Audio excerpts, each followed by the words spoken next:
High, প্রথমেই বলে ফেলো তো কেমন আছো সবাই? আমি তো খুব ভালো আছি। আর তারপরে বলো আমাকে এই ড্রেসটা পরে কেমন লাগছে।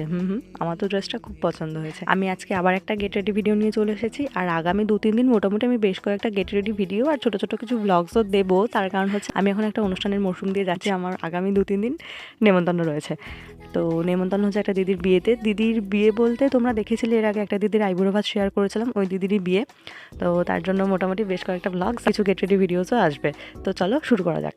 আজকে আমি ভেবেছিলাম পুরো প্রপার মেকআপ করে যাব, আর আজকে আমার এই লুকটা তোমরা দেখছো, এটা হচ্ছে মেহেন্দির লুক। মানে ওই দিদির মেহেন্দি অনুষ্ঠান ছিল, মানে সঙ্গীত যাকে বলে আর কি। তো ওখানেই গিয়েছিলাম। চলো এবার মেকআপ সম্পর্কে বলি। আমি এতদিন একটু শর্টকাট মেকআপ অ্যাপ্লাই করেছি, মানে অতটা মেকআপ পার্সন আমি নই যে সবসময় যেখানে যাব খুব বেশি মেকআপ করবো। মাঝে মাঝে করি ইচ্ছা হলে বা হাতে সময় থাকলে। তো আজকে ইচ্ছাও হয়েছিল, হাতে সময়ও ছিল, তো মেকআপ তো আজকে করতেই হবে। তারপরে হচ্ছে আজকে একটা অনুষ্ঠান বলে কথা না, সবার মাঝে যাব, একটু সাজুগুজু না করে গেলে কেমন একটা দেখা যায় না। তাই ভাবলাম যে চলো আজকে ঠিকঠাক মতো মেকআপটা আমি করেই যাব। দিন আমি হয় কনসিলার অ্যাপ্লাই করে চলে যাই, বা দিনের বেলা হলে শুধু সানস্ক্রিন আর তারপরে একটু লুজ পাউডার দিয়ে সেট করে চলে যাই। তো আজকে ভেবেছি আমি একদম ঠিকঠাক মতো মেকআপটা করবো। ওই দেখো হিজিবিজি বকতে বকতে মেকআপ আমার অর্ধেক হয়ে গেছে। তো চলো এবার প্রথম থেকে শুরু করি।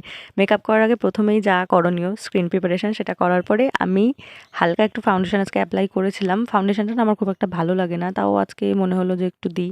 হালকা ফাউন্ডেশন, হালকা কনসিলার দিয়ে, পাউডার দিয়ে মেকআপটাকে সেট করে আই মেকআপ কী করবো ভাবছিলাম। হালকা একটু ব্রাউন করে ভেবেছিলাম একটু গোল্ডেন শিমার দিয়ে নেবো, আর যেমন ভাবে তেমনই কাজ, তাই করেছি। তারপর আমি একটু কাজল পরে নিয়েছি, কাজলটা একদম শুরু করে পড়েছি, আর আইলাইনারটাও একদম শুরু করে পড়েছি। দেখো তো চোখটা কেমন লাগছে, আমার তো মনে হচ্ছে না খুব একটা খারাপ লাগছে বলে।